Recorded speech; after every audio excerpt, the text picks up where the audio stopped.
and gentlemen, boys and girls, the network has approved. We have made it back to episode 2. We did not get our future endeavors cut. We made it.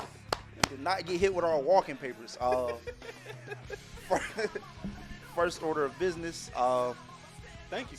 Yeah, thank you. Thank you.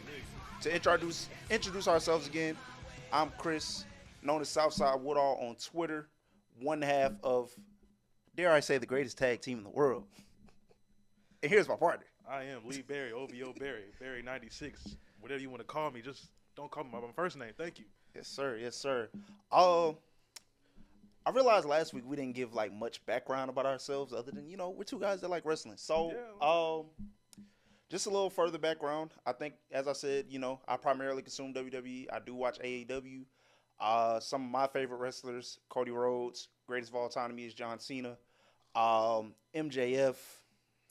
I love Hangman Page's character work right now. It's some of the best across wrestling. Yeah, that's fair. As you saw last week, I do acknowledge my tribal chief. Thank you. I got, my top 5, Roman, AJ. I'm a big Seth fan. KO, we'll talk about him later.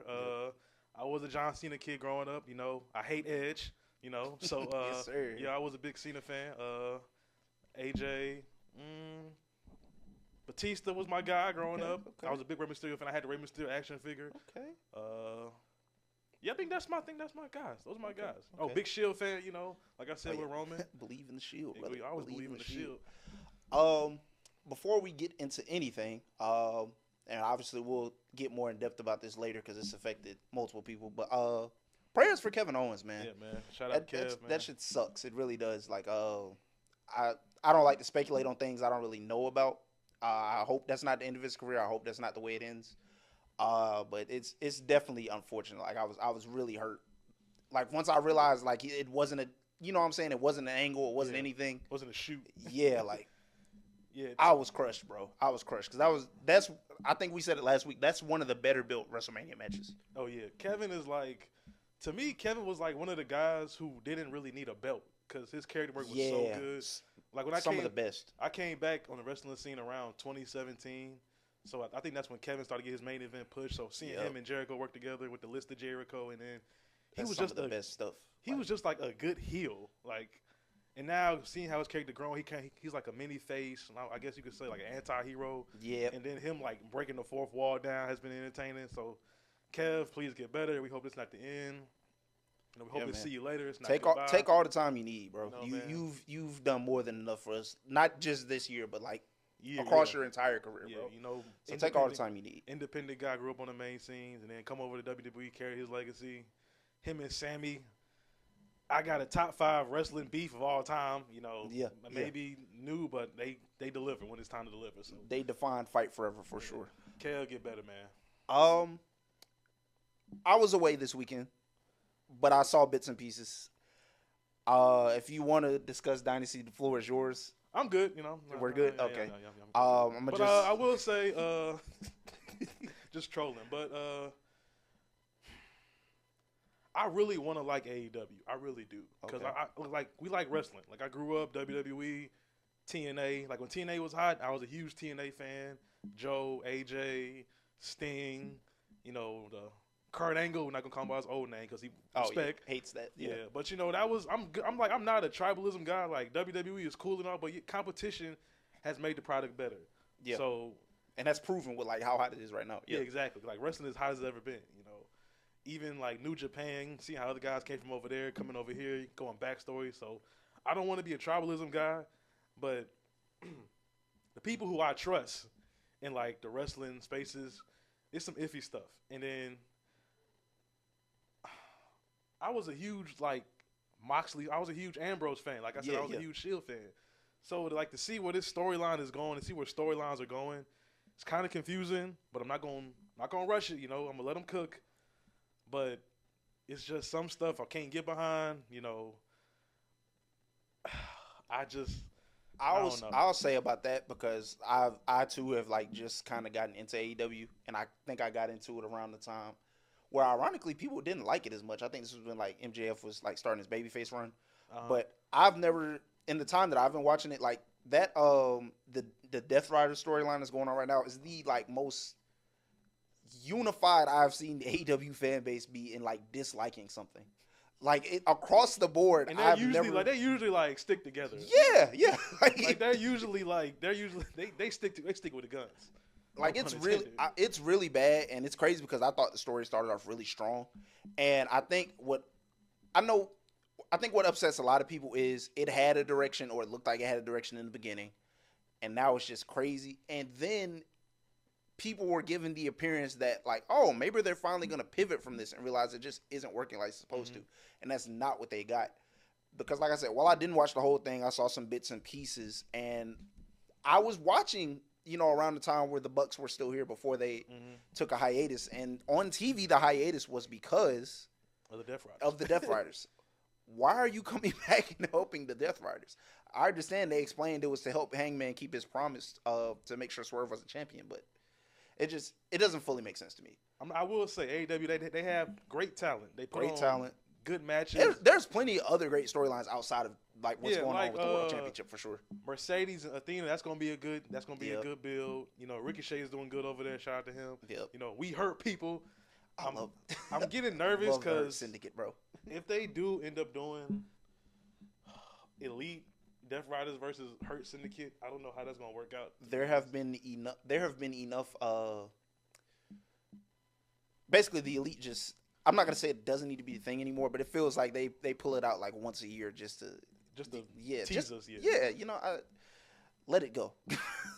I think they can do it right. Like it's just, I don't want to say it's too predictable because like watching their matches, it's not a spot fest. Yeah. So that's what that means is like a bunch of high flying maneuvers that typically get us riled up, and it's just over and over. Because wrestling, you want a suspense, you like the near falls, but if I'm hitting a crazy move and I'm getting a count out at one, then I'm losing the flair of it. So it's some work to be done, I will say. I always said I don't think they need. I really wanted Jericho to run it, but obviously he's doing whatever he wants to do, which isn't a good look. Hey, Jericho make me turn the TV off. I ain't gonna lie, bro. And he was one of my. I had Jericho. Jericho was like my number 2, number 3 behind Shawn. Yeah. Until like this run he's on now. I get that for sure. I get that. Yeah, man. And then you got the whole. We're gonna talk about it. Yeah, no. Before we get into SmackDown, I just want to say, like, occasionally I have the chance to watch wrestling with friends who don't watch wrestling, man. And ironically I've had the chance twice since Friday and Monday. Friday, I'm in North Carolina. I'm going to the Dreamville Festival. I put it on a little bit because obviously it's our job to talk about this. Yo, the TV's on. I'm sitting there with our friend Avery. I'm sitting there with our other friend Kevin. This is after KO announces he's stepping away for a minute. Yeah. Randy Orton walks to the ring. Avery says, "Yo, this nigga Randy Orton be oral forming like." And that was so funny to me because I'm like, I was wondering where you got that from. I was like, he did tweet that. I was like, damn, bro, maybe he do because like I just think about like the last few times I've seen Randy Orton, like he just really just be sitting there and he don't even pose for real no more, bro. He just sit there and let the music just be sung to him, bro. Like shout out to him for just embracing the moment. Yeah, just embracing the moment, like really aura farming. So with that, before we get into the full review of SmackDown and what we think. And this could be across wrestling. Top 3 aura farmers right now. I'm gonna go Cade Cunningham number 1. Can it be like a bad aura farming? I mean, yeah, aura farming is aura farming. I'm sorry, yeah. That's one of the YN words. Let me see. So that is what? Can you define that real quick for the fans? So to me, aura farming is like you just It's like what Roman Reigns be doing in his interest, bro. Like you just sitting there. You just trying to embrace the moment? Yeah, it's kind of like you embracing the moment, but it's like it's kind of you're not oblivious to it. Cause some people just like accidentally aura farm. You know what I'm saying? Like I'm guilty of that sometimes. Yeah, like like Edge be aura farming, but it's like he kind of just in disbelief that shit happening. But like Roman Reigns be out there full on aura farming, bro. All right, so just embracing the moment, trying to be a head ass. Okay, I got that. Can I say? I'm gonna say Stephen A. Smith when he be at the games. That's definitely aura farming. He does do that. Yeah. Trying to think. Dang, I'm trying to think. You got anybody? So all of mine are in wrestling. I ain't gonna lie, and I had my. Oh list. wait, I'm sorry. Give me Jaylen Brown whenever he does his little okay shtick, whatever he's doing. You know, don't make sense. Oh, can I say Cat Carly Towns? He's definitely okay. I'm trying to spread it around. Damn, can I say? You got one more. You got two. I think you got Stephen A. and I got Cat. Stephen A. Cat, B.R. Farmer. Oh, speaking of basketball, OG Akabanoe, you not slick. Can I say that? Is that R Farmer? Nah, that's cool. That's you ain't slick, but whoever you think. So I'm trying to think. Nah, that's your three. Yeah, that's yeah. So like I said, all of mine are in wrestling, and I came prepared. Number one, Roman Reigns. Very obvious aura farming, and it's been apparent. First off, he was aura farming before they even got back in front of audiences. Let's start with that. Like it was very apparent he was doing that. It worked. like in the pandemic era. He was aura farming before audiences came back. Number two, Penta.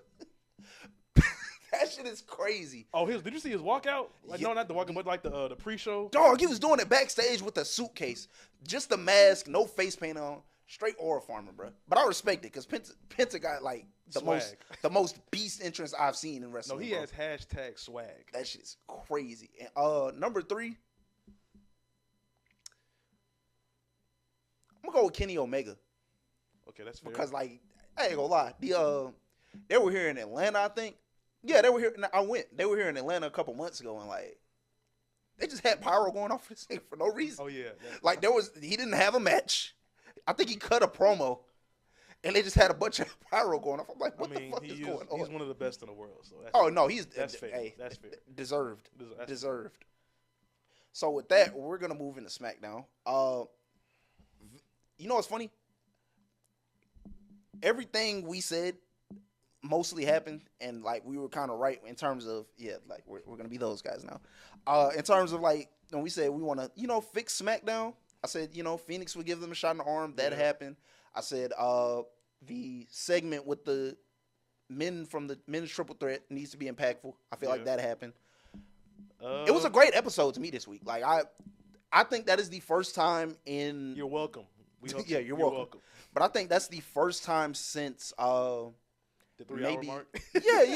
really since the 3-hour mark, or maybe that first 2 weeks they had, where like it's been a week where both SmackDown and Raw were good at the same time. Oh yeah, that's been a while. Like it's been a minute.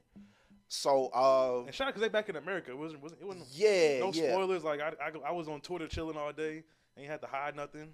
That helped out. And a lot. I think I will say I do feel like they stopped phoning it in since they're back like on US soil. I don't know if that's why they were phoning it in, but if you were gonna go to Europe where the crowds are the hottest, you shouldn't have been phoning it anyway. But I felt like the London episode was also pretty good. This one was pretty good. We can start with, since we just talked about Penta, we can talk about Phoenix. Oh yeah, his brother. Because that is crazy. Like the effort put into that entrance is crazy. Like, listen, you want to talk about tampering free agents? That's what they are doing in WWE to those guys at AEW.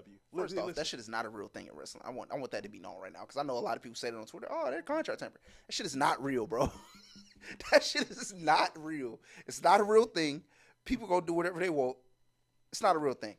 But yeah, that Phoenix entrance, like, beast, dog. I don't know if it's better than Penta's or not. And I don't know if it's... We'll find out tomorrow. Yeah, we'll find out tomorrow. Because, what's funny with Penta, like, it started off small, and then just, like, every week they kept adding shit. Yeah, it got more power. I ain't gonna lie, with Phoenix, they kind of came out the gate with it. So it was like, we gonna see if some more get added on or if that's what it is. And also for, like, with Ray, since he's so dynamic and, like, versatile in the ring, it helps out his matches. Because, like, Penta, he's kind of older, but he still can put on a Flair match. Mm-hmm. But, like, you put Phoenix with Nathan Frazier, one of the like fastest guys in the league, and you put in the what do you want to call it? But like them just going back and forth. I think Nathan hit like one rope, another rope, another rope, and that was he's fast, bro. He's fast. Like him and Braun Breaker's running the ropes at like a crazy speed, bro. Like I think I've seen him almost hurt himself running the ropes. Yeah, they both have. Yeah, they both be going like 20 miles an hour. Yeah, like it was. Well, actually, let me ask you this because there was I feel like, there was a theory floating around that like basically the guys that WWE are signing now or trying to sign, Rusev is being signed back, known as Miro in AEW. Malachi, known as Aleister Black in WWE. Phoenix, Penta. The theory is that they were like phoning it in their last days in AEW. And I think that might be true, mostly because like we've seen what Phoenix can do, and like apparently, Penta wasn't, all that before he left AEW. But I mean, he was good, but like there was a certain point where people thought he was washed. But like I don't think we've seen a bad match from Penta since he like got to WWE. So do you believe the theory that like them niggas are phoning it in and just trying to get out the contract and come to WWE? I don't want to say that because that would be like disrespectful to them and their craft in the ring. But I will say, after like seeing different reviews on stuff, certain matches just weren't hitting, and like it probably was the bad writing probably affects that. Like we didn't see Ray on TV for like a year or something like that. Yeah, I think he was hurt. Penta, same case, he wasn't on like TV that much. We just saw like Ricky Saints the other day won a title last week. He wasn't on TV for a good while. We don't know what that was about. Aleister Black, Malachi didn't have a match for a while. We ain't seen Rusev or Miro in a while. Seen him in a minute. Yeah, so I think a lot of that stuff comes into play because they know their contract situations, and then they know like wrestling, you gotta go all in, literally, like no pun intended. Like you can't half-ass, or you're gonna get somebody hurt, or you're gonna hurt yourself, and that makes the product horrible. Then you'll be known as a bad worker. You're lazy, stuff like that. So I don't really want to disrespect them and saying they phoning it in. I will say writing probably plays a role into that. The TV time, production, and I don't know if they're like professionals over there, like Punk said. We might talk about that later because when this is like the 1 year anniversary of him just blasting everything. So I don't want to like say they're phoning stuff in, but I think like you can like if your boss is like bullshitting you, going like, all right, man, like why am I doing this? Might just like mentally check out. Yeah, I would say I'd rather say they mentally checked out than phoning it in, but okay.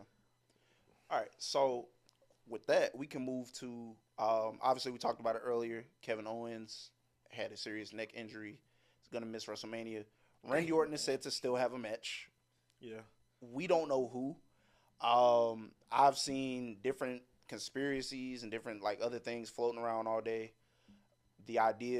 Some of the ideas being like one of the returning guys like Malachi or Rusev. I am under the impression that it is going to be Nick Aldis. I would like that.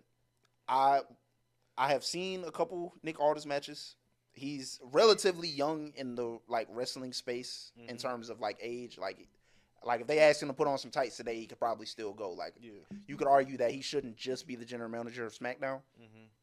So that's my theory. My only one with that is if they do Randy versus Nick, I hope they don't make Nick like a heel head ass. Oh yeah, I don't think you figure because I think I don't even think you have to do that though. Because I think him and Adam Pearce are just perfect GMs. Like they just give me a drink, or Nick Aldis is like a smirky, funny guy. Like, hey, you finna go fight right now? What do you mean? I hope they don't do that.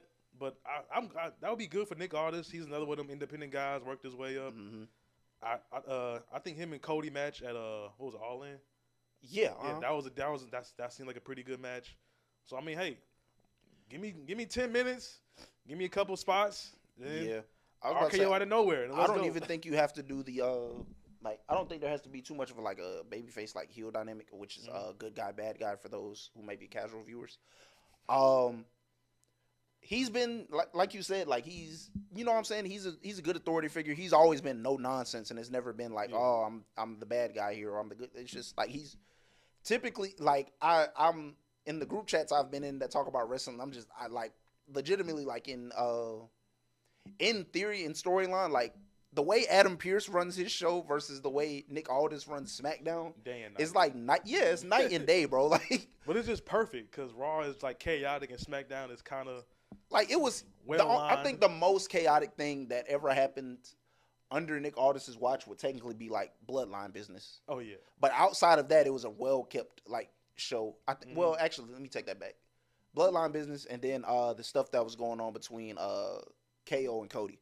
But other than that, it's pretty. Everything was cool. Yeah. But like with Adam Pearce on Monday Night Raw, he was averaging like 2 brawls per hour of Raw, bro. Like backstage and yeah, dog. Like he does not have that show under control. Nick Aldis does. So I think like if you wanted to, you know what I'm saying, you just play the role of a guy that's like kind of fed up with the inmates trying to run the asylum. Yeah. If you go the route of Orton versus Aldis. If you don't, I don't know if you can use any of those.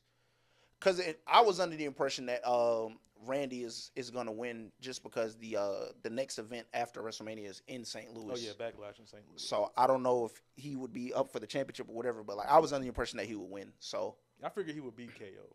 Yeah. Like he probably was going to punt KO and write him off for a while. Yeah. So I don't think that you have to have somebody who basically can afford a loss and it wouldn't like hurt them. Like somebody who maybe wasn't going to be on the card, but like I don't think you can bring back a returning superstar and just like have him lose. Oh, yeah. I think it takes a lot away. I like the idea floating around of a gauntlet match, having like different guys who are not on the card. I saw that they were like maybe Melo, he just Andrade, Sheamus, like have him come back. Hey, Sheamus did tweet out he was available for WrestleMania. Why not? Hey, like that's what I'm saying. Like we don't need like a crazy. Just give us 10 minutes, 10, 12 minutes, good spots. Then out of nowhere. Yeah. Whatever they do, just don't put Randy Orton in a position where like it looks bad if he wins, I guess. Yeah. Like if you bring back a returning person and he loses, I mean Randy wins, it's just kind of like, well. I think you can still, depending on how the match goes, because like RKO is one of the most protected moves in the business. So I think he is because Randy's time is slowly coming down to an end. So I think he deserves a good match, a good moment. So let's see how this goes. Let's let it play out. You know, we got tomorrow night. Yep. Fuck it, let's get into it. The Charlotte Tiffany Stratton promo. We told you the Nepo baby. I'm sorry. Nepo Queen crash out. I told y'all. Let it play out. It's gonna get cooking. And what they do, they accidentally cooked, but the food was good. Listen, bro. Tiffany Stratton. I don't know if you're going to win next weekend. I don't know if that was in the plans. But that's how you go out swinging. Because how dare Charlotte, bro? How dare Charlotte try to come in and impede on the work that on the groundwork that you laid for the past year for yourself, Tiffany? So if you're going to lose next weekend, it's all right. Because that segment showed me something about you. I'm not a wrestler. I'm not nobody in no position of power. But that's how you last in this business. It's a cutthroat business, and that's what you do. That's what you do, bro. She went to the top of the food chain and said, "Listen here, little." Yo, that shit is crazy. I've never seen something like. I'm just mad because it's always Charlotte. It always is, and I've never seen something so. Her and Becky, the title switch things, you know.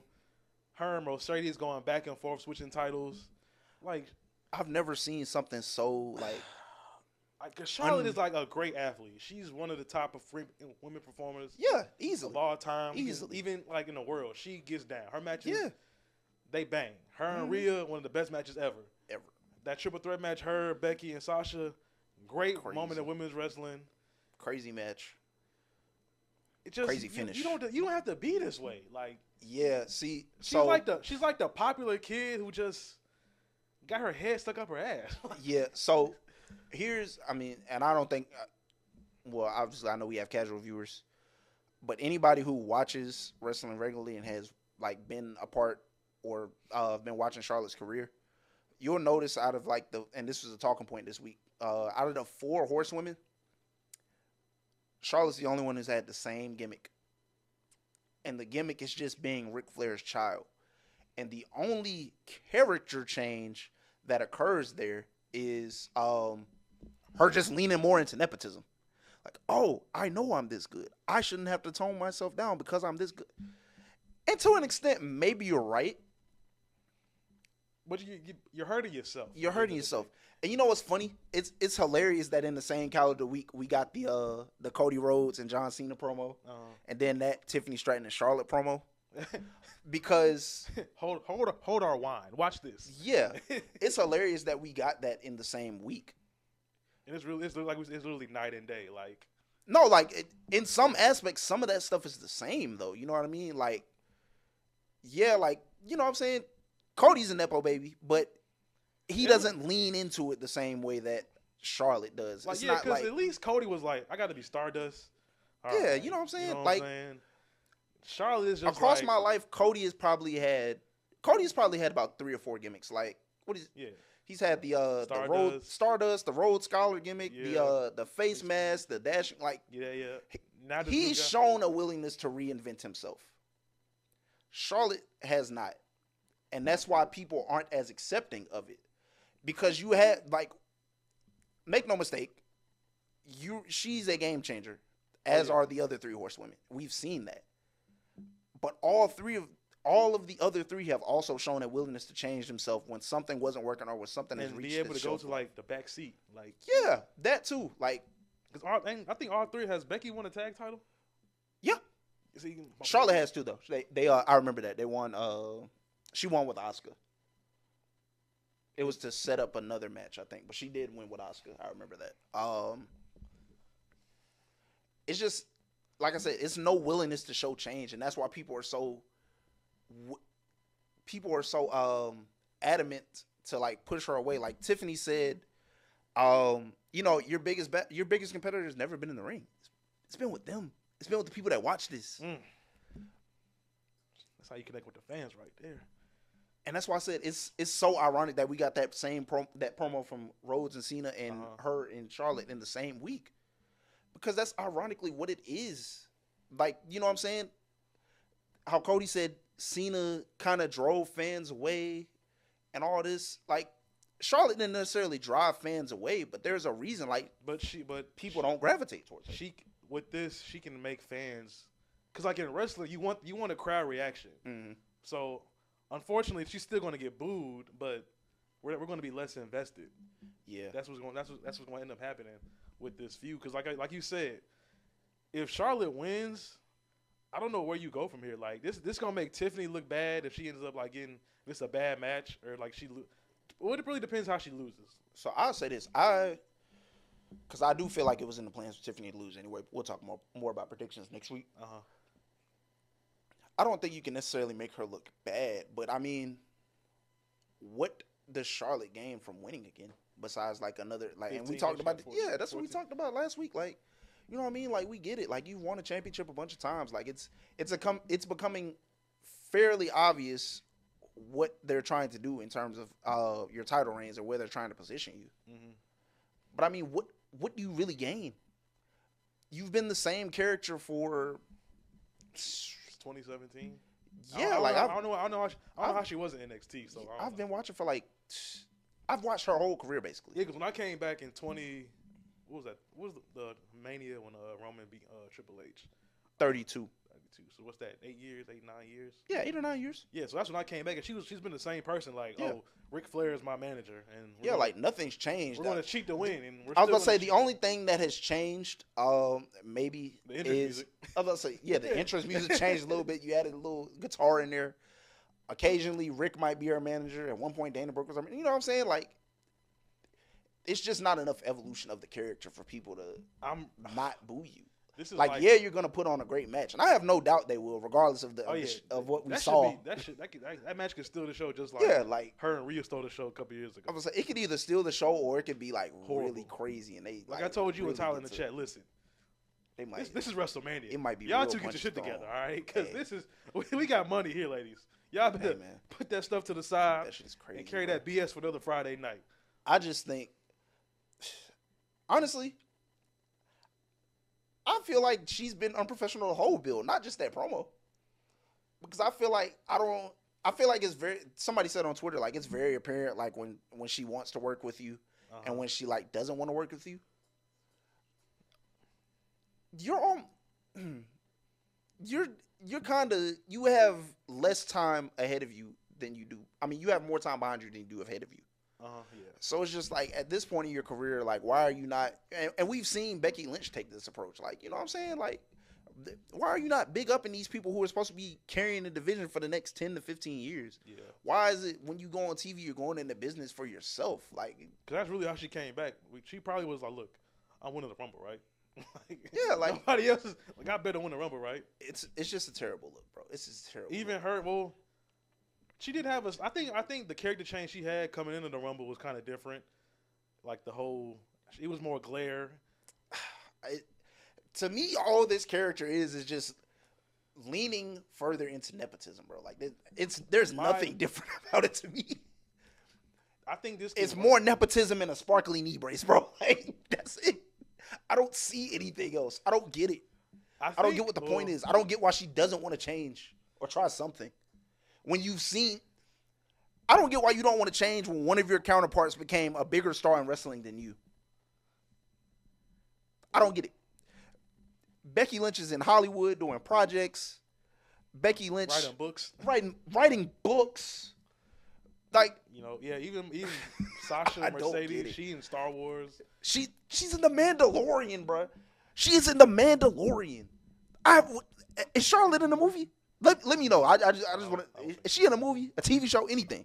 I don't think so. Like, come on, bro. I will say, being who I am, Baylor was in a Celebrity All-Star game. Oh, I forgot. How did I forget about it? Something, bro. Something. I guarantee if you show some type of willingness to change, a lot more doors will open for you. But like I said, you got a lot more time. You got a lot of time behind you than you do ahead of you. Like, I do have faith though, because I feel like, let's see.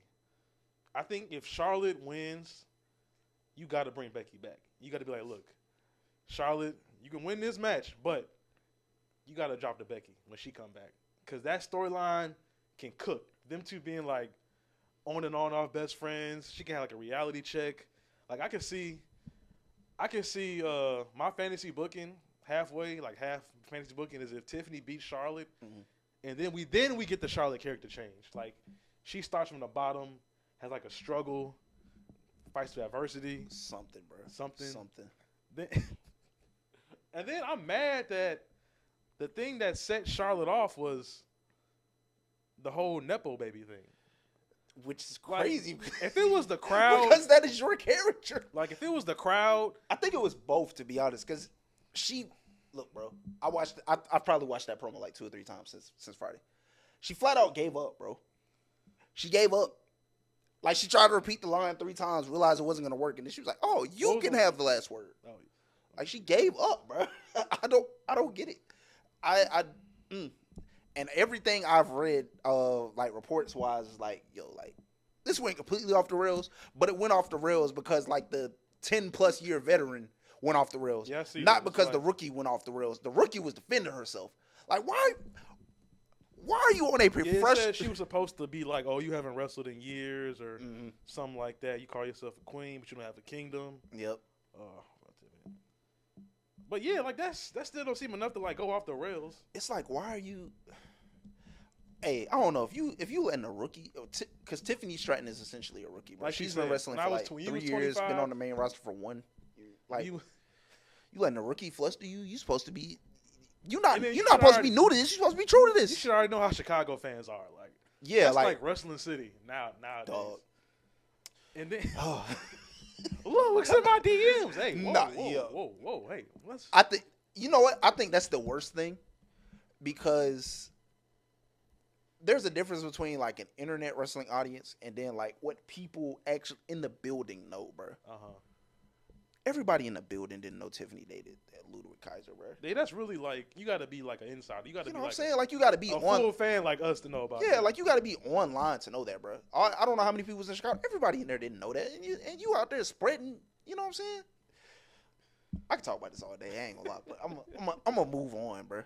I'm gonna try not to do too much slander, because I hope we eventually have a wrestler on here one day, and I don't want it to. Yeah. Let's get into the last man standing. Said it last week. I'll say it again. Never not amazed by Jacob Fatu. Real rookie of the year right there. Yeah, man. Braun Strowman. Shout out Braun, man. He just, when it's time to go, and it's like he's in that category like we talked about, like Big Show. I saw you talk about Big Show earlier, but when Braun, when he's with like a bigger guy, he puts on great stuff. Like him and he's legitimately put on. Him and Omos was a crazy match. I don't know if that's what you was about to say. I was going to say him and dang, who's hurt? Who got hurt at War Games? Oh, Bronson. Yeah, Bronson. Like him and Bronson. Oh yeah, that last monster. That was one of the. That was one of the best. That was an underrated feud. Him and Jacob has been chaotic, going back and forth. Yeah, I was about to say it looks like, because I heard it was a rumor like before that Bronson rematch that he like pulled his groin or whatever, and I was about to say like it looks like it hurts Braun Strowman to run now, but he still like gets it done. I don't know how, but it looks like every time he runs like it hurts. Shout out to the hustle, man. Yeah, but that was like, think like Braun Strowman, he loved the game. I'm kind of nervous because Jacob did end up getting the W. I really want LA to get his WrestleMania moment. I mean, he kind of did last year though. He beat AJ last year. That was last year? Yeah. Okay, yeah. Oh, damn. So I'm sorry. I'm sorry. Sorry, LA. Hey, it's been a nice run. Listen, no, it definitely has been a nice run. It actually sucks that they shortened it and then had him get it again, which is probably and then gonna be a short time again. Unless we'll talk about this next week, but unless some funny happens with Solo hurting Jacob, and that's what carries their path. I hope not. I think. But yeah, LA Knight's been a hell of a run. I'll say this: I hope that doesn't happen, I think you can easily have Jacob win and then get into a story with Solo. Mm-hmm. And I only say that because there's only been a handful of times where the United States Championship has been prestigious. LA did that. I'll give him that. Yeah, John Cena in 2015. LA Knight in the first run because he hasn't really had many defenses under his belt in the second. But it feels important.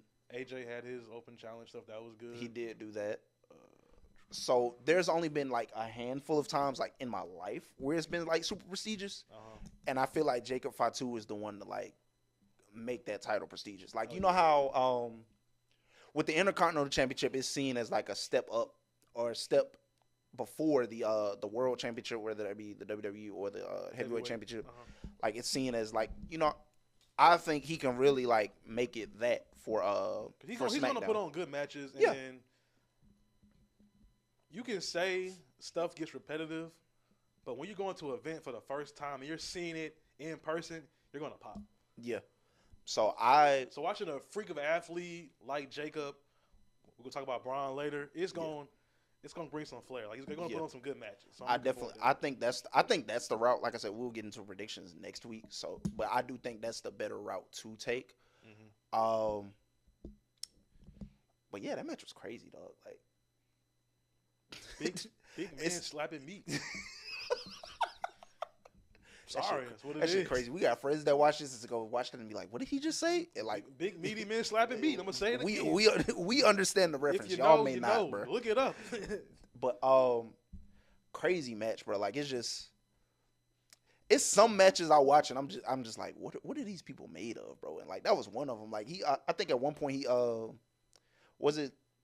Yeah. Strowman ran him through the barricade and then like I saw both of them get. I'm like, bro, what? Like, how is this happening? And that's like good no selling right there. Yeah, like I'm like these are not real people, bro. Like, how are you getting up from the barricade?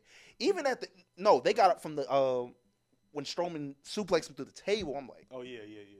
I'm like, what? Even at the end when like it was over and like they Braun both barely stood up. Yeah, like Braun almost got up after 10. I said, yo, like these are not real people, bro. There's no way. There is no feasible way that either of these men should be able to do that, bro. Like, there's at no that way. size, like dog. And I don't know who is more impressive from, because like Fatu is a freak of nature, but like he's a more heavy set guy, so it's like when seeing a move like that is crazy. That man can do like a backflip off the like. But fam, Braun Strowman is like what 6'5"? He got to be taller than that. Might be like 6'7". I think Drew 6'3", so he got to be taller than. Okay, so maybe like 6'7". Let's say 6'7". But like 6'7", jacked, and can still move. Like I said, he had like a pulled groin or whatever, but he can still move, bro. Like that's insane. Man, he 41. That's crazy. Oh no, maybe that's why he moved like that. Maybe Braun 6'8". Oh yeah, he's 6'8", moving like that. Bro, he's 41 years old, moving. That's crazy. And then something, a small little detail that I enjoyed. I actually didn't even know this before I like watched the match. Like, mind you, I've seen a lot of the last man standing that Braun Strowman did. Up until that point, he was undefeated in last man standing matches. Oh, yeah. I did not know. Oh that. Yeah, LA Knight. I'm sorry, it's time. I'm sorry. Yeah, I thought that was a real good selling point. I didn't know that. Like I was watching, like when they were re-emphasizing that, I'm like, damn, is he gonna win? Details like that. Yeah. I was like, damn, is he gonna win for real? Shout out Joe Tessitore, bro. That's a great announcer. Hey, but yeah, man, I thoroughly enjoyed that match. Like I really did. Last thing from SmackDown, we touched on everything. MCMG versus DIY. I'm so mad that's not gonna be at Mania. Well, that's what I was about not them two, but just them two and then Street Profits. Yeah. I was about to say I'm kind of disappointed because like while the Raw tag team division is like solid, I don't think they've had the better year of the two tag team divisions. Obviously the Street Profits have been holding it down. Got hurt for a little bit, but they've been holding it down. DIY did their things with the tag team championships twice. It's really been them two. They've been carrying it. Yeah, like, for the most part. Like the last, I want to say maybe from this. When did MCMG debut? Like November, right? Yeah, November, December. Yeah, around like this. They've been holding it down since about December. Had a pretty good match at the Rumble. Wasn't met with rave reviews. I guess the crowd was tired from the. I think they went on after a Rumble match. So maybe that's why. But like it was a really good match. I just feel like of the two tag divisions for both rosters, Raw and SmackDown, like the SmackDown tag division has been like miles better than Raw. Like every now and then you might step across a gem of a match from like the Raw tag division, but like SmackDown tag division in the men's tag division is miles better. Oh yeah, for sure. So that is disappointing that the tag team title match won't be on WrestleMania unless they do something. But unless they change their mind. Fingers crossed, but hoping. That would be a good Mania match because Street Profits, they can go when it's time to go, and like that was a tag team turmoil from 39. Yeah, look, man, when they were locked in, I was there for that. That was that frog splash spot onto Ricochet while he was on Dawkins' knees. Oh yeah, crazy, bro, crazy. Forgot about the favor. My bad. Last thing for SmackDown before we move into talking about Monday Night Raw. The favor was revealed. Last week I said, some of the stuff that Roman, Punk, and Rollins were doing didn't necessarily land for me. Mm-hmm. This landed for me, and then the segment that we're going to talk about for Monday Night Raw also did. For a little bit of backstory for the casual viewer. There was a event a couple of months ago in which CM Punk helped out Roman Reigns. In return, he was owed a favor from Roman Reigns' manager, Paul Heyman. The favor was teased. Hinted.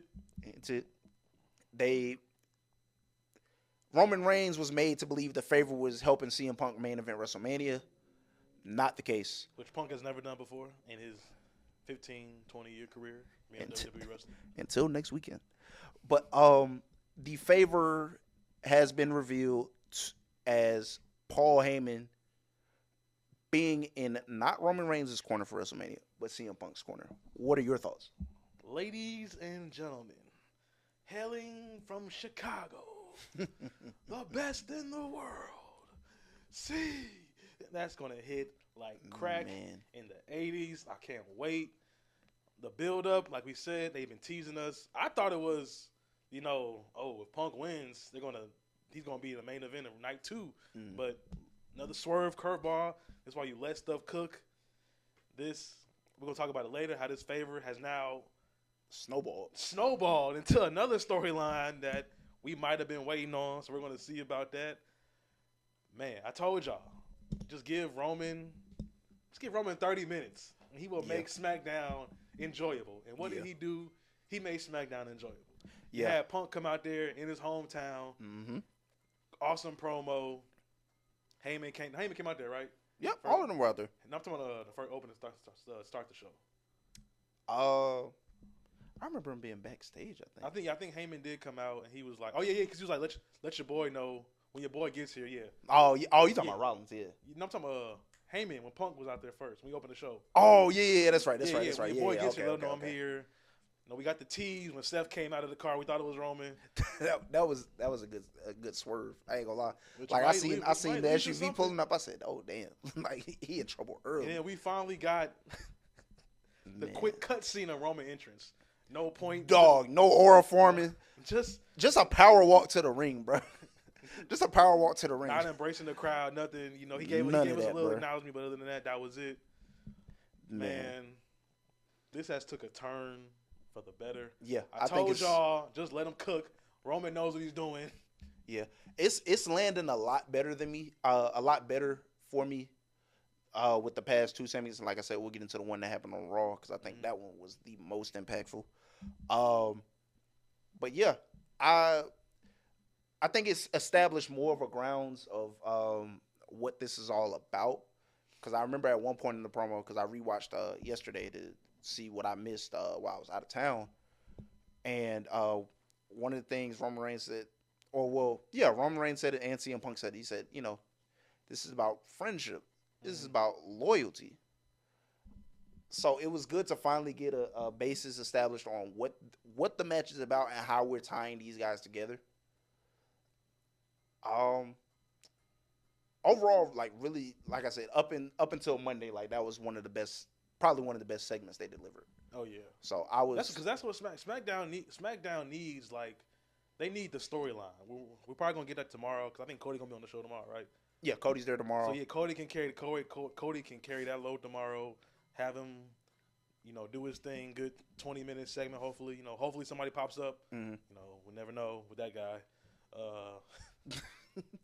Overall, like it was a good episode.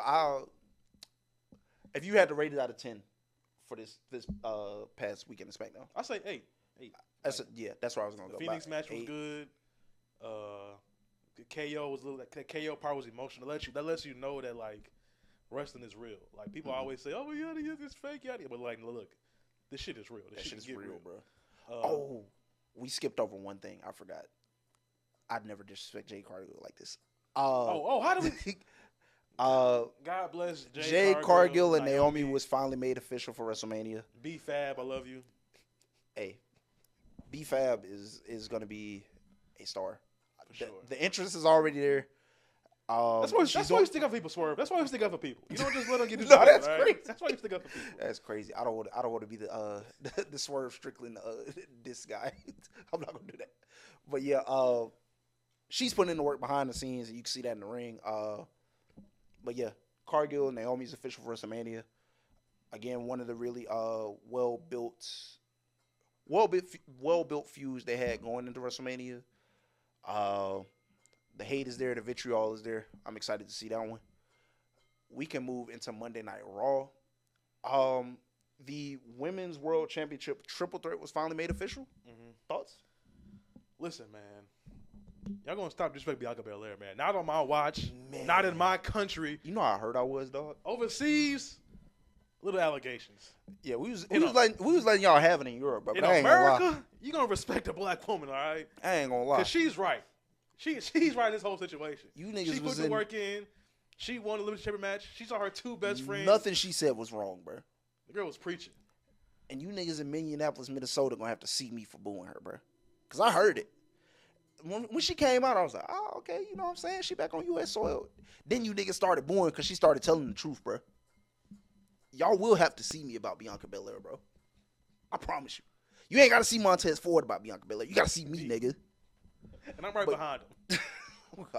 You get through one of us, you got to get through the other one. But I'm liking this build-up, though. I'm liking how EO being, like, the short one is, like, getting pushed to the side. And like how she just like be like, you know, I'm sick of y'all too. It's so crazy. Like to me, it's good. I know people will say it's repetitive because like some of the same stuff is happening, but it's like it's so obvious where it's going. It's just like is it though? It's two. I think so. It's two women who are not the champion, Bianca Belair, Rhea Ripley, trying to big up or or in this case, little sis, since they women, trying to little sis the woman who actually is the champion, the woman who actually put in the work and won the championship from somebody who's in the match, by the way. Bianca Belair was right, but yeah, bro, like I think it's brilliant. Like it's just to me, the arrogance from Rhea and Bianca is showing, and like I feel like it's ultimately gonna backfire because again, as I said, like as much as I would like for Bianca to win, like bro, she cannot lose this streak, man. Somebody got to see. Yeah, I was thinking about that, but it's like somebody got to pass. Somebody got to carry the torch, man. But it's just like you know what I mean. Like how are you? But this could... it's like how are you celebrating? What's it's a rap line for that where you like I forgot what it was. But basically, like it's like they taking victory laps. Oh, when they ain't even beat EO yet, you know what I'm saying? Oh, yeah. But to be fair, Bianca was right. She put the work. She won the match. She won the. No, Bianca was 100% right. Like I don't want that to be lost on anybody. The logic was solid. Bianca Belair went to the Elimination Chamber. Saw her best friends beating up. Well, one of her best friends. The other best friend. Broke. Yeah. Carried out on the stretcher and still won the match. A great match. A great match. Only for Rhea to lose her championship 2 nights later and try to blame Bianca for it. But the signs were there, though, because, we saw EO. She lost the match, the qualifying match. And then I think Rhea got her disqualified in one of the matches. Yeah. But, hey, look. We said this last week. Triple H, he knows what he wants. He gave us the big. Yeah. Hey. He gonna let you know. Hey, they said you can tell, like, who Triple H like, really rock with based off, like, what he tweet out. Fam, he tweeted out, and hopefully we can put this like below on the screen before we post it. But he was like, 3 pillars of WWE, or the 3 pillars of the women's division: EO, Rhea, Bianca. You know who he didn't name? You, Charlotte. You don't have long in this WWE, Charlotte. So you enjoy that little burial you might give Tiffany. Anyway, so yeah, obviously we knew it was coming. Like it was. I'm hoping the reports on. I hope that match will open the show. Oh, like the triple threat might open the show? Yeah, that's what I see. Oh, no, I said this last week. I hope it do. Because they should have been the main event. I wholeheartedly hope they open the show. Well, they're supposed to open the show night 2, not night 1. Hey. Cool, okay. Oh, yeah. Night 2, I can, that might. Hey, listen. That might get the blood flowing. Bianca, Rhea, EO. Tell them niggas you want to open night 1. And you show them what the real triple threat is. Like that's what you need to do. You need to walk up to Paul Levesque and tell him, hey, like we open the night 1. Don't even ask. Just tell him we open the night 1. And give us 30 minutes. Hey, anything over. We'll get to it. What's the password? 2-1. Okay, bet. Yeah, anything over 20 minutes. Everybody else might as well hang it up for the weekend. I don't care who you are. I don't care who you are. I don't care if you Cody Rhodes. I don't care if you Seth Rollins. I don't care if you CM Punk. If they get anything over 20 minutes in that match, hang it up for the weekend, bro. I mean that. I really mean that. That shit is over with, bro. Because it's already probably going to be the best match of the weekend. But, like, they get over 20 minutes, it's over for you niggas. Because you already seen what Rhea and EO was doing one-on-one. So just imagine what's going to happen with all 3 of them in the ring, bro. Just imagine. I love this time of year, man. We about 9 days away, 8 days away. Yeah, man. It's finna be a movie. The IC title. I got Judgment Day. Is it over? We can go into that. We talked about this last week too. Probably, or like I said last week. If this is not. Two things have to happen if the Judgment Day is going to end. 1, it either really needs to be over, or 2, whatever iteration of it you do next, it cannot miss, bro. Like it really can't, because people already don't resonate with this version. Yeah, unfortunately. Like people do not resonate with this version. And Dominic's not even the original Judgment Day member. Like it's basically a whole new Judgment Day. Oh yeah, it is. Like none of them are original members. So the original members were like Edge, Priest, and Rhea. Yeah. So. If it's not really the end of the Judgment Day, you better make damn sure you don't miss. Yeah. I got Lyra versus Bayley. Great TV match. Man. Lyra, I am sorry. It's a shame she's not going to be. Well, I mean, she'll probably be at WrestleMania, but I don't know if it'll be for I'm thinking something might happen tomorrow night. We get her and Bayley again. I hope so. Cause I really wanted her and Becky. That would have been a great story. Like Becky like comes back evil and just. Hey, listen, I don't know what they did to piss Becky Lynch off to make her say like, hey, I'm gonna miss the biggest show of the year, but I hope you niggas make it right. Because the fact that Lyra Valkyria is missing WrestleMania or potentially missing WrestleMania is kind of criminal. I'm not gonna lie. Like, I haven't seen a bad Lyra match since she got on the roster. Well, if she gets like a dash, a personality, she's in there. Shit, I don't even think she need that. She just needs like a little bit, just a little bit. Like the crowd, the crowds are kind of iffy with the whole woo thing. Yeah, niggas fucking with the bird shit, man. You ain't gotta do much else. Ain't gonna lie. But yeah, her and Bailey put on a That's great a worker, TV brother. match. Bailey, is it time for a change? So while it's funny because I went on that rant earlier and was like, Bailey was one of the people who wasn't afraid to change the gimmick multiple times. Mm-hmm. But I also think there's a such thing as like changing gimmicks maybe like too many times. I don't think. What was she like? She was only like the hugger and the role model. She was the hugger, the role model. Technically, I guess So really only 2 gimmicks. So I mean, she could do one more. But I wouldn't be mad at the hugger Bailey just for like a couple months. I don't know. I feel like when she took the axe to them inflatable, it's kind of killed that forever. I don't think she needs to go back to that. I think it's just a matter of like winning and losing at this point. Yeah, okay. Like I just think she like loses a lot more than she wins, and it just needs to. I mean, I think you can still be the same character and just kind of be like, oh, okay, maybe it's time for me to, you know what I'm saying, like lock in, like have a, you know what I'm saying, have a heart to heart with yourself, like most wrestlers do on TV. So I don't think it's necessarily like a need for a gimmick change at all. All right, them boys did it again, man. Y'all say that y'all tired of them or this and that, but when LWO gets a 6-man tag match, food is served hot, fresh, ready to be eaten because them boys in America Made put on a clinic. A clinic, dog. I was So this is like I said, I had 2 chances to watch wrestling with like friends who don't watch wrestling this week. I was at K House watching that shit. She was looking at that like, she's like, doing what? Fam, that Joaquin Wild jump to the outside off of Julius's back. I said, then like the rope spin. Oof. Boy, I almost jumped on my seat with that one. Listen, I almost dropped the chicken wing. They need to be on TV every week. Like I told my homeboy, like I said, they need to switch them out. Like just keep interchanging them. Like them Dragon. I'm about to say you have like a capable tag team between like all of them. Like Ray and Dragon are good together. Joaquin and Cruz del Toro are also good together. And you could probably like mix and match that, but like they're really good. Depending on how the tag situation goes next week with New Day and the Viking Raiders, because that match didn't end up finishing. We're not talk about that too much, but yeah.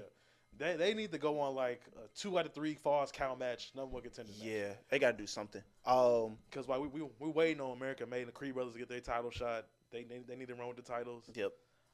Give me LWO for about a month or 2 with a title, have them switch it out. Because that match was crazy. Like you said, watching, I imagine watching that with like a newbie was like, what the hell am I watching? Dog. It was so crazy. On the topic of American Made, Chad Gable's missing WrestleMania, bro. Again? El Gran Americano took his spot, bro. How do you feel about that? Do you like that gimmick? So I will say this. Because I've heard it's offensive. I'm not the offensive party, so I'm not the party who's made to be offended, so I don't know if I can really like speak on it like that. I thought it was, I don't want to say harmless, but I don't know. I don't know enough about it. The only thing I would gripe at was the whole Gulf of America. Oh, okay, yeah, that's fair. That's kind of because that's kind of crazy. But like, I'll say this: if it's if it doesn't go past WrestleMania, I'm fine with it. Like if it ultimately ends with El Gran Americano being unmasked by Rey Mysterio, like I'm totally cool with that. I don't think it should go further than that. I think it's one of those. I think it's a fun little 2 to 3 week gimmick. I think it was a good way to get Chad Gable, he's apparently not Gran Americano on WrestleMania. So I think that was cool. But yeah, I don't think it should go past WrestleMania. I think it should just be because the thing with the Chad Gable character was like he can't beat luchadors. Yeah. So I think that just ultimately needs to be like a one and done thing. I don't know if I don't think Rey Mysterio needs the win. He's won the past 2 WrestleManias. I don't think he needs it, but yeah, just unmask him, get him the win. This could be a top 5 match of the weekend, like all shows across. I think the board. so. I think so. Because Ray taking them treatments, he putting on the show. Dog. The way Rey Mysterio moves at almost 50 years old is actually we might get the OG 619 back next week with the springboard flip into a pin. Fuck it, bro. Ray, bring out the baggy pants next week, bro. Just do a complete throwback. Bring out the baggy pants. Bring out the mask that fully cover your head. Don't not the ones with the shit in the back. Not the mohawk on the top. Just fuck it, bro. Fuck it. Let's go all in, bro. Let's go all in. Another impactful promo. Gunther and Jay, bro. Gunther comes out, red tie, possibly symbolizing the blood, making Jimmy spill blood last week. Okay, that was a nice touch up. I like that. Yep. Smirk on his face, like real, like sure of himself, proud of what he's done. Doesn't get a word in before Jey Uso's music hits. Jey Uso comes down. He ain't yeeting. He ain't yeeting all black. You know what I'm saying? He ain't that. Yeah, it ain't no words on the shirt. Granted, Yeet was still on the glasses. We got to make some money. Yeah, I probably would have just I probably would just wore some regular shades to the ring to really sell it. But yeah, like I said last week, like this is like really. I don't want to keep saying impactful, but impactful. Like this is the stuff people wanted from the build. Yeah, I mean, no, because like Gunther said in his interview, this is like a 10-week build. Yeah, like so we gotta, you know what I'm saying? Like I think that hurt them in a sense. Like you know what I'm saying? Yeah, because like we said, WrestleMania is usually like last week or 2 weeks ago. Mm-hmm. And like next year is supposed to go back to like semi-normal. I think it's gonna be on like the 11th, 12th, so it won't be. So like that's a super long wait. So yeah, this needed a little build up. We finally got an emotional. Was this their first time like talking without hitting each other? Yeah, which is crazy because I kind of wanted to speak on that too. Hopefully we get that next week. Hopefully. I think it's funny that happened because like a couple days before that, the Samoa Joe interview dropped and he was like, I'm not a fan of promos where like you don't throw hands, like you know what I'm saying? Because after a while, like you say some certain shit to somebody, you gonna want to throw hands. I thought like that should have been. Well, I guess that made Jay look like he has a chance, or that made Jay look like, okay, we can take him serious now. Because the look on Gunther's face, he looked shocked. He looked shocked, and he also looked like he kind of knew he fucked up, bro. Like, Jay slaps the mic out of his hand. He's like, "You got a mom? Like, what do y'all talk about? You know what I had to tell my mom? Like, you know what I'm saying? Like, I had to tell my mom. Yeah, like I had to tell my mom, like, yo, like this nigga fucked my brother up, and I was scared to do something about it. I couldn't do nothing about it, really. I was scared. But then he gets around to like, well, yeah. Now I realize, like, hey, like I'm not scared of you, and like you. There we go, Jay. Yeah. Then he gets around. And he's like, you know what I'm saying. Eventually, like, you know what I'm saying. He said before WrestleMania, I'm gonna say a prayer for you, for your family, or for the man I'm gonna become. I said, oh yeah, we're cooking, dog. And I was talking to like one of my coworkers today about this too. Also, it's great finding like people who watch wrestling. That's one of the best feelings ever. But yeah, we were kind of laughing at like the whole you got a mom, you got a mother. Granted, kind of iffy, but at least you could tell that was personal. Yeah, probably Jay wrote that himself. That was a Jay idea. Nobody like probably gave him a little advice. That probably was all Jay. So shouts out to Jay for that. You know, you're doing your thing. Hopefully, it was no eating this week, just business, bro. Like, bro, I've never seen. I told you I don't eat. Yeah, like I didn't like that from the crowd either. I'm like, you gotta read the room sometimes, bro. Like it's very obvious. Even without him doing that, like it was just very obvious. Like, bro, this is not a this is not a yeet moment, bro. Like you see him walking down the stairs, not doing it, bro. Just this is a no yeet. Lock in for a second, bro. Just lock in for a second. But yeah, bro, like Gunther looks like I don't want to say never because they did the priest thing this year where like Gunther looked like he lost confidence. Oh yeah. But like this is one of the few times I guess you've seen where like Gunther looked like a little terrified or like he looked normal. Yeah, like you know what I'm saying? He looked kind of mortal in a sense. Like not that not that he's like immortal or something. That's not his character. His character is just like a destroyer type of wrestler, and somebody who like holds the sport like dear. But like to me, it looks like he knows he's fucked up and he took it somewhere that it didn't need to go. Yeah, unless they finally like throw hands next Monday, then I can see that being a route. Yeah. Like it just seems like he looked like somebody who knows like damn, like maybe I didn't need to take it here. Maybe it should Maybe I should have yeah, like because originally the story was like, Jay, you're a bad wrestler. I've beaten you like 4 times in a row. Yeah, 4 times in a row. You don't need to keep doing this. Step down, please. Then you turned it into, you know what I'm saying? That was your personal. brother. Yeah, like your brother's blood on my hands. I'm sitting here celebrating. He got stitches in his mouth. He got all that. And like now it's just like in a place where it didn't need to be. It's kind of like I liken this to not in the story itself, but like a small detail of the story.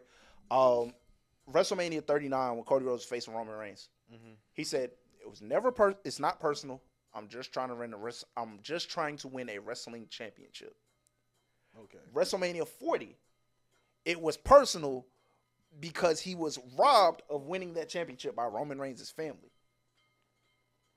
That's what happened.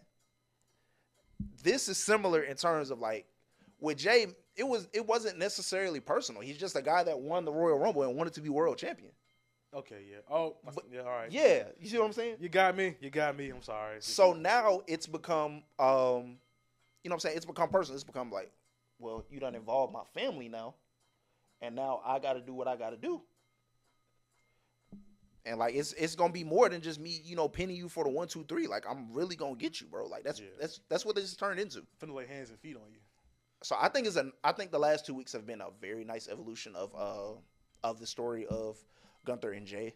Mm-hmm. I think it makes it. I think it paints Jay in the light where it's more believable for him to beat Gunther. Oh yeah. And it's not. You know what I'm saying? Like it's just to me it's just a better story all around. Like yeah, we just had to let it cook. I'm glad they do a little curveball with the Jay slipping on the spear and then the dive the week before that. I'm glad they're doing that. And now it's like okay. Jay might can lock in and get this shit together and beat this guy. Yep. So I'm hoping this turns into a Gunther Roman feud down the line. Like, hey, oh yeah, man, so many. You did that to my cousin. I'm Big Goose. Like, it's so many different possibilities for like even if Gunther retains or if he doesn't, there's so many like different possibilities to explore. As far as who he can go against. So I definitely hope that's one of them. And he said that in his interview. He said like hopefully I get the matchup. He said maybe it just didn't work out yet. So like maybe there's something down the line like Roman, Punk, Rollins, some other guys. Spinning back to the IC title, but for the men's, I don't know how I feel about the Fatal 4-Way.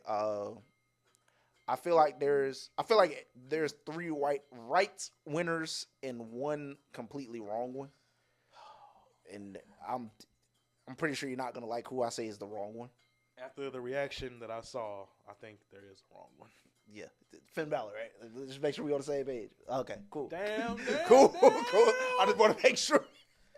Gosh, bro, I'm rooting for my boy, man. But that was, I mean, depending on how the match goes, if he like screws over Dom or something like that and gets like a roll up, hey, I'm here for it. But other than that, I know who I want to win next week, so I'm gonna say that. But yeah. Man, I'll say this because I don't know if it's gonna go to like Dominic or Finn Balor. One, I am kind of bummed that the WrestleMania match wasn't Braun versus Penta because before the shenanigans happened in that match, it was a really good match.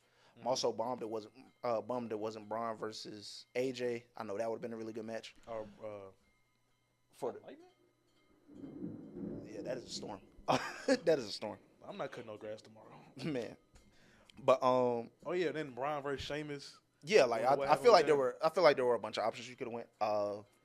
So I am kind of disappointed. I think it'll still be a good Fatal 4-Way. It's gonna be a good match. Oh yeah. I am kind of disappointed in that.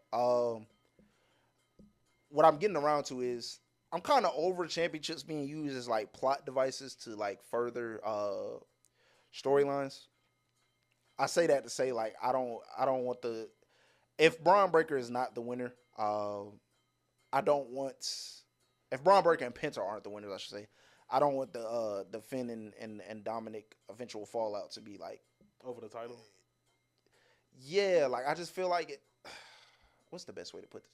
Okay, when Jay won Intercontinental title a couple months ago, it was to get him his first singles title, which was cool, but like it was also ultimately used as like a plot device as to why he joined the War Games team. So I don't want that to happen between like Dominic and Finn. Like I don't want it to be used as a plot device and then like, you know what I'm saying? Mm-hmm. It's not being defended across the card with like guys like Ludwig or Pete Dunne or whoever may compete for. You know what I mean? Uh-huh. So that's kind of my concern with the match. Like I think it's still I'm very like confident in like almost all of the WrestleMania matches that have been announced. Mm-hmm. So I'm not worried about that, but like in terms of like that match in particular, I hope that ultimately like the title itself isn't used as like some type of plot device and like it's. Yeah, I think if Braun wins, then we can throw that out the window. Mm-hmm. I don't think it's Penta's time yet. Yeah, you might be right because the title is the thing that like the Judgment Day are revolving around on. Like, okay, somebody has to have a title. Mm-hmm. Like Rhea and Liv got theirs. We don't know what the situation is gonna be tomorrow. Because like I just said, everybody, somebody in there needs a title. Because like that's their whole plot now. Because they had Rhea, Damian, Finn, JD was Finn's tag team partner, right? When they had the titles. Yep. Mm-hmm. Yeah. So like that's been their whole thing, and yeah, that is kind of like a bad plot line for that. But hopefully a good match can save that though. Yeah, absolutely. So.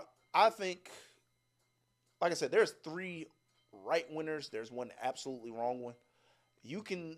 I would love for Braun to retain. I'd love for Penta to win. Mm-hmm. Balor shouldn't win at all. I'm not gonna lie. After the Penta versus Dominic match on Monday, you can sway me on a Dominic Mysterio title reign. Not only that, but the North American title run he had a couple years ago was actually pretty good. You could argue maybe it's because he was in there with people better than him, so he didn't have to. I don't know. But you can sway me on the Dominic Mysterio title. Like run. If we get like the bad Boo Dom back, I'm there. Sign me up. But other than that, you can no longer you can't sway me on like Finn Balor. Like I think that ship unless you turn Finn back face. I mean maybe, but it's all to me. It's all in the work, bro. It's like it's all in what you showing me in the ring, and I just don't know. I think he can still do it. I got faith in him. Maybe. New Day and the War Raiders. I like that was a good ending. It threw me off guard, which you like that in wrestling. I guess we're going to get a rematch. That is helping my prediction. I will just keep it at that for how I see this match going. If they do get a match at WrestleMania. While we're on the subject of that, remember last week when we said the roast was going to be a terrible idea? And then they decided what they were going to do was bring him on commentary. Bring the roast guy on commentary. And it was still a horrible idea. He decided to make fun of Big E. His neck. Pause. Dog. Nah, bro. Nah. Listen. We like dry, dirt, funny humor. That was this might be horrible. I'm not gonna lie. I didn't laugh at a single joke. I think he told. I didn't laugh at anything. He's not funny. He's not funny, bro. It was the worst thing I'd ever heard. And it is. I think it's the very first time I've actually like really genuinely disliked Pat McAfee because Pat McAfee was feeding into the shit, bro. They're like yes boy buddies. So nah, bro. Unfortunately, yeah. That guy is not funny. They're like we said last week. They're kind of losing a plot on some of this wrestling stuff. Yeah, bro. They had stuff like that. They had that report come out saying, yeah, it was basically a dud. Well, yeah. He sucks. He's not funny, bro. There's a difference between like comedy and just like trying to be edgy and like it's you know what I'm saying? Like this isn't a place for that. It isn't. Circling back around to the favor. Man. This was again one of the better segments of the CM Punk, Seth Rollins, Roman Reigns build. Yeah. So in this, Paul comes to the ring, Rollins comes to the ring. Rollins being the architect that he is, the visionary, revolutionary, like genius, bro. This was genius. Like I think I said when we started, I said like Hangman has some like the best character work in wrestling.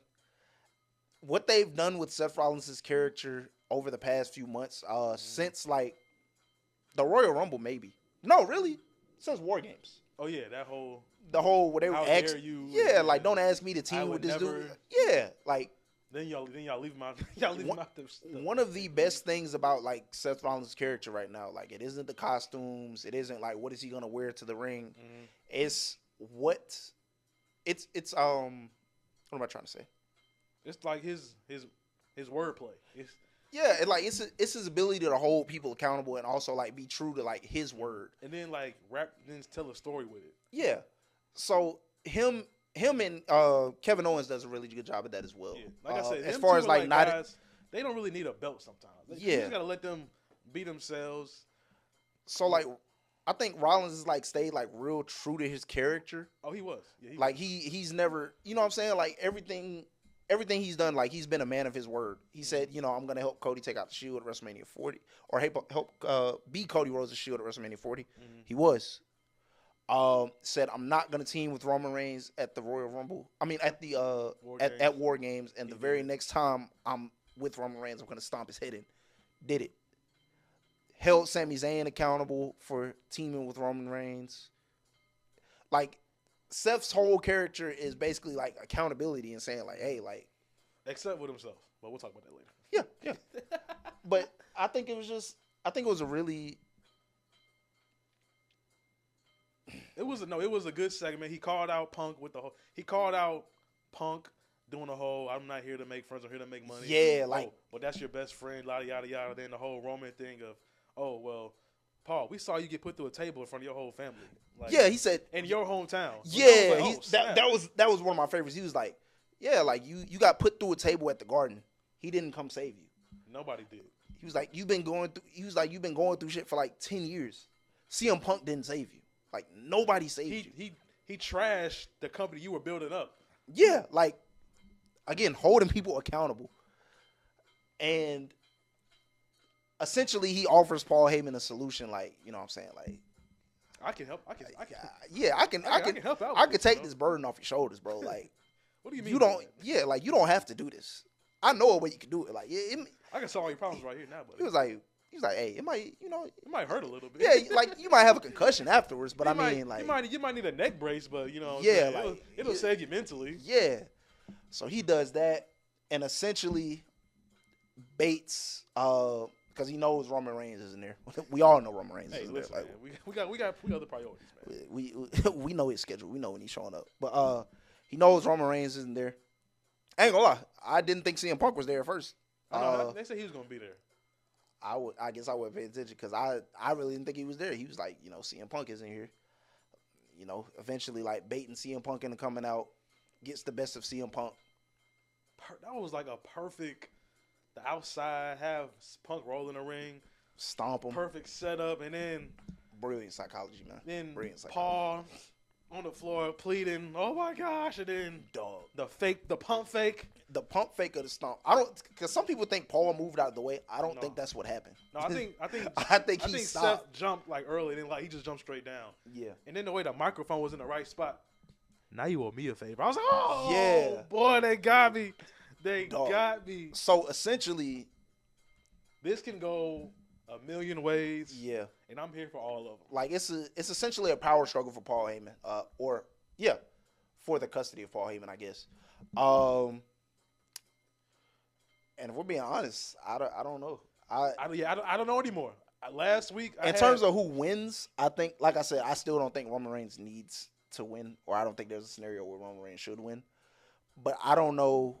I was about to say I kind of don't know like where the Roman Reigns character goes if he fully aligns with Punk, or if Heyman fully aligns with Punk, or he fully aligns with Seth Rollins, which is, and I know you said this last week, and I was like, we don't necessarily need a Seth heel turn. But I'm not gonna lie, like I was kind of enticed. I was kind of enticed after Monday, bro. I was kind of like, okay, so what would this look like? It is this. I'm trying. I wasn't around with the Punk and Heyman run, but like Punk is a good talker, so I don't know like what their dynamic was of Punk and Heyman, like what they how they work things out, because like they're both good talkers. I was watching it, but I can't necessarily describe it. I think it was more so, Because even like Seth is a good talker, so he doesn't really need Paul to be his mouthpiece, and then Seth is a good critical thinker, so he doesn't need Heyman. Actually, I'll say this. In a sense, Heyman, I will say in a sense of like,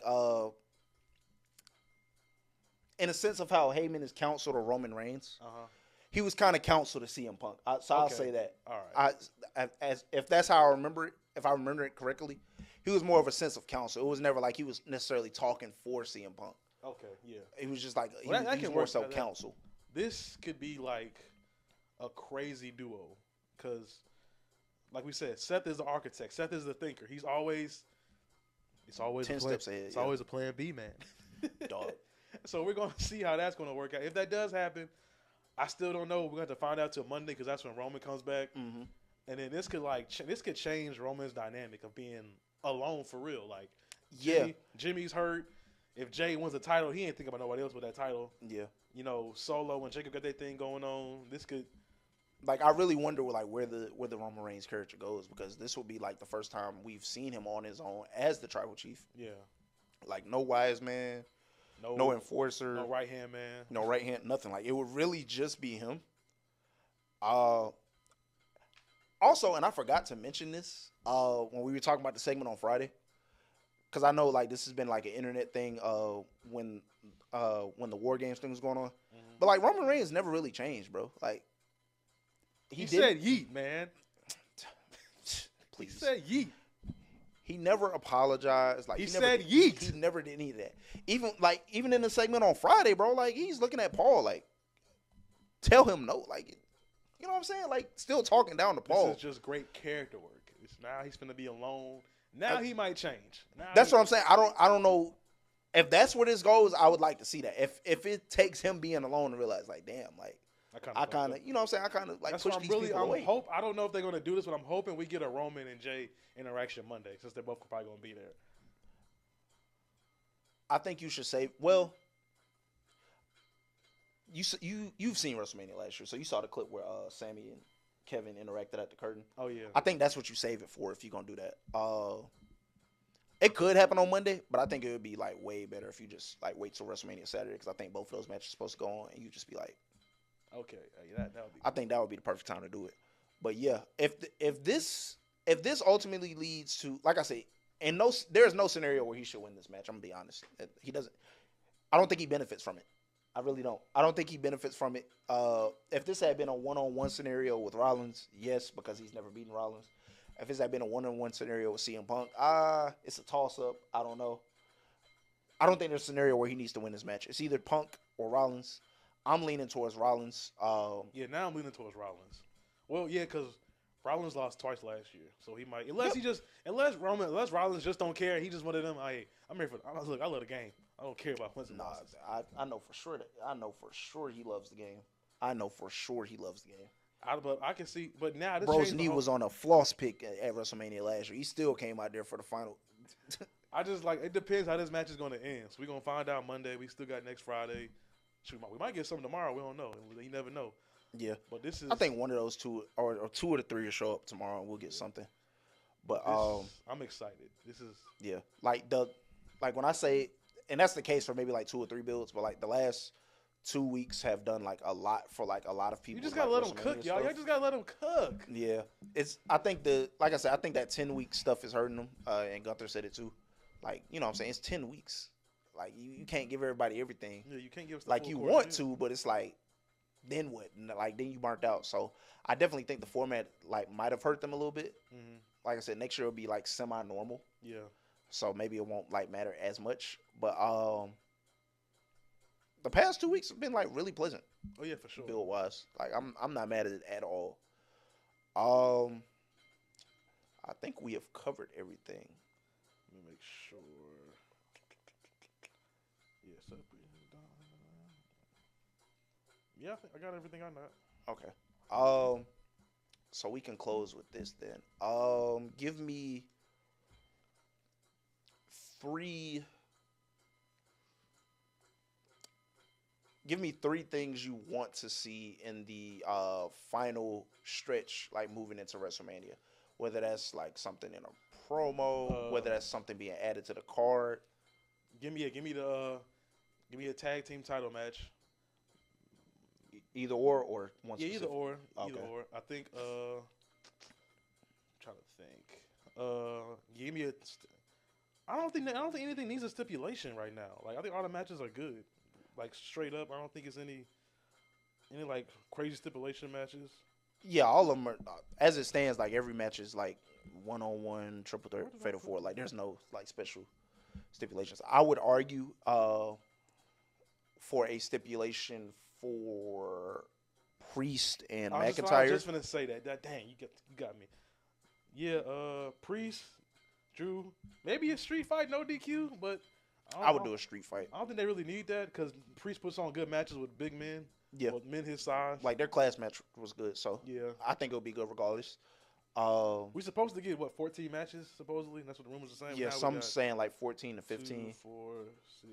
And apparently, Drew McIntyre's status is up in the air because of he's had glass in his eye apparently, like legitimately.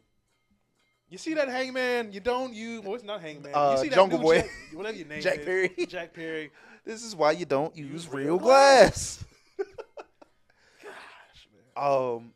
But yeah, I think we kind of have the same things in terms of like. Hopefully what we get. See. I do want to see where this Randy goes because. Yep. That's important. Ray and Chad. That's gonna be a good match. Mm-hmm. Oh yeah, I wonder what Travis gonna do. Yeah. I wonder what they're gonna do with the Travis situation, and then final boss. Where are you? Okay, so yeah, all right. So that we can segue that into my list. Number one, because Cena's showing up one more time next week, so that's cool. Yeah. The Rock could show up once, bro.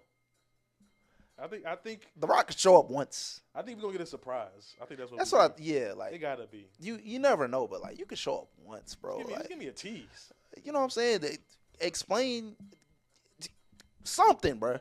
Yeah. Like they done mentioned you in a promo. You know what I'm saying? Like they show up once. I too will lean towards the tag teams being added. I'm not gonna lie. I would personally because I feel like both won't get added. And if the rumors are true, I would personally prefer the Street Profits versus MCMG, I believe. Mm. I would prefer that be on the WrestleMania card. And third, I'm okay with also leaning towards the Randy Orton thing. I'm interested to see where that goes. I think we kind of hit on it earlier. I think it should be Nick Aldis. Just because, like, you don't want to bring back somebody who's returning and can't necessarily afford the loss. Yeah, I don't think you might that gauntlet match might squash some folks, low key. Yeah, it could. It depends on who you put in there. You having Randy go 30 minutes in the gauntlet match? Nah, it wouldn't be no 30 minutes. Because you gonna have 4 or 5 guys. You gonna have 3, 4 guys. A gauntlet is typically about three people versus one. So I don't think it'd be like no 30-minute thing though. But I probably wouldn't go that route. And I don't know who you would put in that, who could afford it, based off how SmackDown is kind of run now. Uh-huh. So I would definitely do the Nick Aldis thing. Yeah, I think that's the best route. Other than that, I don't really have anything else. I gotta cut a quick promo real quick. Talk to him. To you, jabroni, who tried to hack my Instagram, you lost. Oh yeah, man. You came 1-on-1 with the gray one. You tried to do your little thing, but you lost. You came up short. Yeah, man. I told you. Your arms was just too short to box with God, bro. Or to box with a bear. Yeah. You don't do it. I told you. Yeah, man. You lost. But listen, man. Great episode this week. Again, thank y'all for the views. Thank you for the views, for real, bro. We got content coming soon. I'm going to try to do a recap on SmackDown tomorrow. Mm-hmm. I'm going to try to do that. I got to lock in for that one. Something else we want to do. Barry is having a fish fry next weekend, which happens to coincide with WrestleMania Night 1. We are going to watch that with some of our friends who don't watch wrestling and hopefully like get some reactions on our socials. It should be fun. It'll probably be the most hilarious thing we've ever seen. Other than that, like, again, thank you for the views. I'd be lying to you if I said when we came to record this next episode that I expected 200 plus people to have viewed our first episode. I don't know what I expected, but it wasn't that.